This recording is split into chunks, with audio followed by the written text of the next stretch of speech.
Anyway. All right, so the next step here, I'm going to do a couple things. I'm going to show you some pros and cons that are very, very apparent. So the first thing I'm going to do is scale the drawing to a proper size. That is one of the things that Illustrator is not good at. You have to do some mental math for it. The other one is I'm going to show you setting up the layers, and that is one of the areas that Illustrator is very great at. So you'll kind of get a sense of why it's important to know both and find a balance here in a sec. So to start off, let's look at the scale. And in order to do the scale, we need to know how big the building is, or at least how big a component of our building is. So when I go back into AutoCAD, I can basically just measure a certain part. If I wanted to, I could measure the height of the building or the width. I think I'm going to go with, let me see, what is the distance from there to there? 46.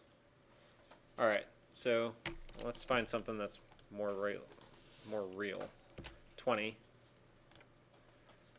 All right, let's go with 20. So if I have something that's 20 feet, right? If I wanted to do a quarter, let's say quarter inch equals a foot in Illustrator, right? I know that that's, or actually, I think we did 1 inch equals a foot. Yeah, we did 1 inch equals a foot. Oh, so something's wrong then in AutoCAD. Let me see my units. I might be in, oh, see, I'm in inches. That's why. Hold on, real quick, I'm going to change my scale and get something that's real. So I'm going to scale this up by 12 to get feet, and then measure it. It's 20 feet. I don't know why. That didn't make any sense. I didn't even need to. Anyway, so it is 20 feet. So if I want to fit 20 feet on a sheet, let's start with like a good benchmark, right? So I think about the size of the building, or that component of the building, as 20 feet. So if I do quarter inch equals a foot, that would be 20 quarter inches, which means that that segment of the building would be 5 inches tall on the sheet. Okay, so to do that in Illustrator, you have to first turn your rulers on. So you go to View. Go to View, Rulers, and then it'll say Show Rulers. You can hide it again too. So View, Rulers, Show Rulers, or you can just hit Control R, or you can right click and show and hide. So you show rulers, and then you're going to use what's called a guide. The guide is retrieved by clicking on the ruler and pulling out. And you'll see this little bar go across. So I'm going to start off at the 1 inch mark and hold Shift for it to snap. And I'm going to place the next one at the 6 inch mark, and I can already tell that this is going to be way too big. So something you need to know about Illustrator real fast is that the guides are actually objects. You can select them and delete them. You can't do that in Photoshop the same way. Yeah, you got to do stuff like that, or pull it off screen, that kind of crap. So what I know is that this is going to be too big. If I, if I pull a window around anything in Illustrator, it's not like AutoCAD or Rhino. Anything that touches the selection box in Illustrator is going to be selected, regardless of whether or not you went left to right or right to left. It is annoying, yeah. So that's a negative too. But anyway, to deselect something, if you accidentally select the guide, just hold Shift and hover over, like select over it again, or click it or something like that. Illustrator is an inverse selector. So if I hold Shift and I select everything again, it's going to deselect what I had selected and select anything else that was not selected. It's a pain. It takes getting used to, so you need to just play around with it a little bit. You'll get used to it. So anyway, I select all of this, and what I have to do is scale it up to a point where the top of that 20-foot element is at the bar.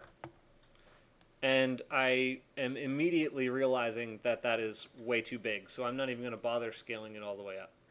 So what I'm going to do is take that math and split it in half. So half of a quarter inch is what?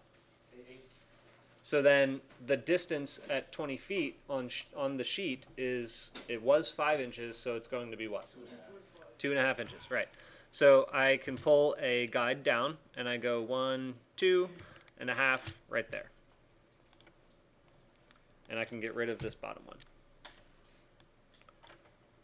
So now I have to select the whole thing again and deselect the guides. You can lock the guides too, by the way, guys. Once you have it on, you can right-click in the space and do lock guides. Then they won't be selectable. So now you can drag across, no problem. All right, so at 2.5 inches now, I have to kind of yank it and stretch it. Hold shift to make sure it's proportional. Otherwise, you can do stuff like that, and that's not good. Hold shift and just kind of shimmy it back and forth from top to bottom to get it approximately right. The downside here of Illustrator when you're scaling like this is that the only thing that you can snap to the grid is the extremes if you're doing a full-length scale.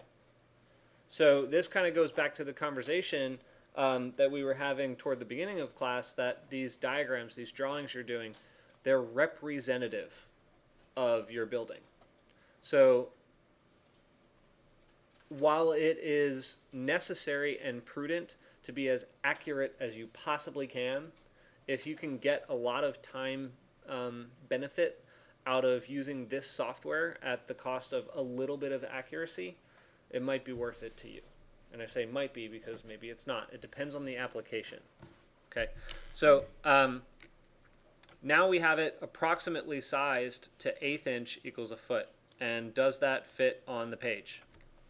No. Not quite. So I'm going to bump it down again to 1/16. So I'm going to go now 1 inch and a quarter, which is that. And I'll unlock the guide so I can get rid of this one. And lock the guides again. And then select. Ooh, I lost a line. I'll get rid of that. That's okay. Select everything again. So at this point, I can hold shift and bring it back. I need to align the object to the grid. And one of the cool things that I like about Illustrator is that you can nudge with the arrows. Yeah, I love nudging. So yeah, you just can kind of like kick it up a notch like that to kind of put it back on the bar a little bit if you're doing this sizing exercise. All right, so now our view fits on the page. Was that easy? No. No, it was terribly difficult and annoying. There are some easier ways, but what you need to have the foresight of is in AutoCAD, you can set up like a sheet, basically, which is kind of defeating part of the purpose. But you set up a sheet, you export it as an EPS file, basically a vector print, and then you can import it real size. Is it worth it? Probably not, because this isn't that hard to do. You know, once you do it a couple of times, it's really not all that difficult. It feels, especially to explain it, it feels like this huge exercise. It's not all that bad. Okay, so that is scaling. Now, yes? Sorry, what about using the transform tool and scale it? Does that work? It depends on the size that it comes in. So what you can do is, if you open the file, what do I call it? Section trial? Yes. Oh, it didn't ask me that time. But you can specify whether or not to scale it to fit the artboard or drop it in real size. Now the problem is AutoCAD is going to draw it real size. So let me make a copy of that and try it out real fast, actually.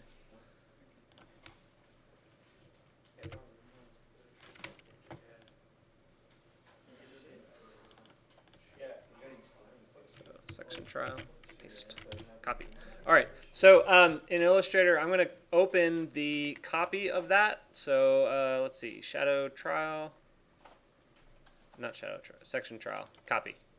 Hit open. So here's what you can do. You can specify the original size, you can specify a scale, or you can specify the scale to units. So what you really need to know and have control over is how big your file really is. So if it's, let's see, 1 unit to, if it's 16th, it's going to be, what, 16 times 12? No, maybe not. It might be 48. Anyway, let's do 48 real quick. Don't worry about scaling line weights in most cases. Why is it goddamn? Yeah. Hold on. No, that's not right. You're supposed to do a fraction, weren't you? No. Oh. No. So when you're doing that, you have to basically multiply the units. So I think I was right on track with 12 times 16. So scale is 1 to something, right? So 1 unit in the drawing to what you want it to be in this drawing. Actually, I might have that backwards then.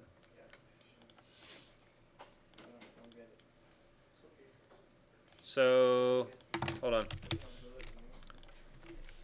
So if I do, I might have this backwards, but 12 times 16, 192. So 1 to 192. Yeah, I think I went the wrong way.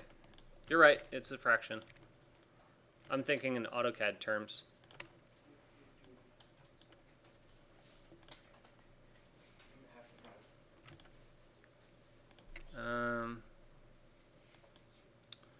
Units equals, I guess, is it a fraction? Yeah, there you go. All right. What was it? Oh, let's see. But how'd you get that fraction though? I just typed in 1/16 for 1/16 of an inch. But that came through even smaller. Anyway, what I'll do, it's been a long time since I've used that feature. I like to do it on the page, usually. Let me look into the ins and outs of how that's operating and see if it's congruent with AutoCAD, or if it's not, I'll figure out what the differences are. Okay? But that's also, you can do that in AutoCAD similarly as well. So anyway, I guess our video is getting a little longer now. So what I'm going to do on the next one really is show you, that one's one of the cons of Illustrator. I now want to show you one of the pros, which is setting up how it looks. So yeah, we'll do that. Any questions right now?